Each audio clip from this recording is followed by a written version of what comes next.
Hajia Rabia Kouba.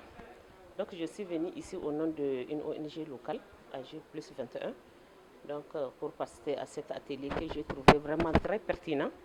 Donc, on a parlé sur l'énergie renouvelable, plus particulièrement sur l'énergie solaire. Donc, on a parlé de plusieurs aspects et aussi de l'aspect comment amener aux différents ménages vulnérables qui sont au niveau rural et d'avoir accès à avoir accès à l'énergie. C'est surtout ça qui m'a vraiment aimé et que j'ai aimé beaucoup. Je m'appelle Moumouni Habi, je suis agent de l'Agence nationale de l'énergie solaire. L'Agence nationale de l'énergie solaire, c'est une institution publique de l'État qui a pour rôle la promotion, en tout cas, de tout ce qu'il y a dans le domaine de l'énergie solaire. Donc, il accompagne l'État dans tous les secteurs de l'économie nationale, à travers, en tout cas, les applications de l'énergie solaire sous la forme thermique et sous la forme photovoltaïque. Donc, notre participation à cet atelier qui va dans le sens d'informer et de sensibiliser les différents acteurs dans le pays, c'est d'apporter en tout cas notre concours à comprendre en fait le rôle que l'Agence nationale de l'énergie solaire est en train de jouer dans le cadre de la production d'électricité au Niger. Il s'agit notamment de la formation que nous donnons aux différents acteurs. Il s'agit également à la certification de ces acteurs. Il s'agit aussi, en tout cas, du suivi des installations solaires, c'est-à-dire le contrôle des équipements et la certification, en tout cas, des installations. Donc, notre présence ici, c'est pour vraiment appuyer, en tout cas, les organisateurs de cet atelier, en tout cas, à aller dans le sens d'éclairer, en tout cas, le public sur les attentes aujourd'hui que nous avons vis-à-vis, en tout cas, de la production d'électricité, surtout dans le domaine de l'énergie solaire, notamment l'exploitation de cette forme d'énergie de manière à, en tout cas, booster la part de la contribution de cette énergie dans le mix énergétique. Merci.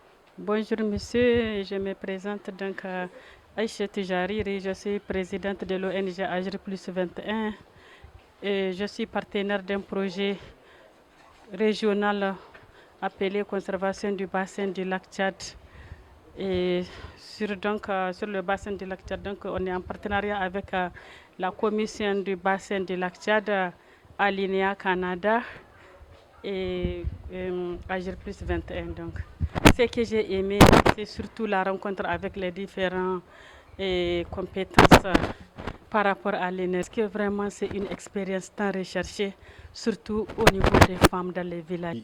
Sidi Foudi Hamidou, je suis donc le président de l'organisation nigérienne pour la défense des droits des couches vulnérables, Kulawa Daraywa. Oui.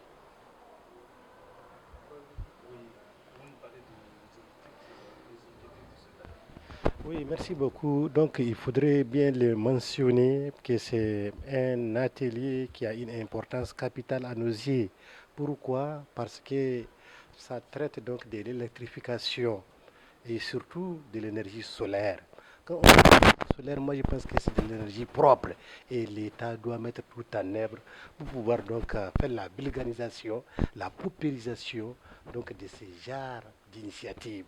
Puis imaginez, il y a l'Ampère qui est là. Il y a Anersol qui est là, mais ça fait longtemps. Puis Anersol, il faudrait bien le dire, c'est depuis 68. Et Ampère, ça fait une décennie. Mais sur le terrain, on ne constate pas vraiment un changement radical. Il faut qu'il y ait ce changement-là. C'est-à-dire, la population, nous sommes au 3e millénaire.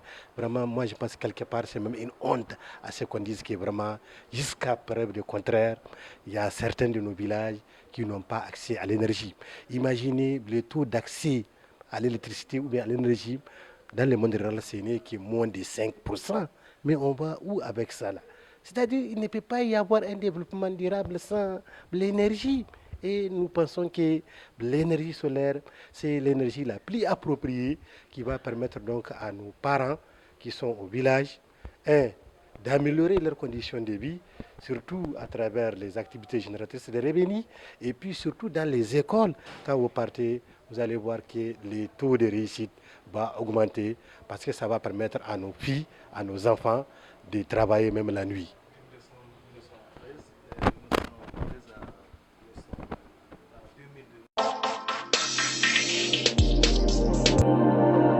Vision 24, la radio et la télévision.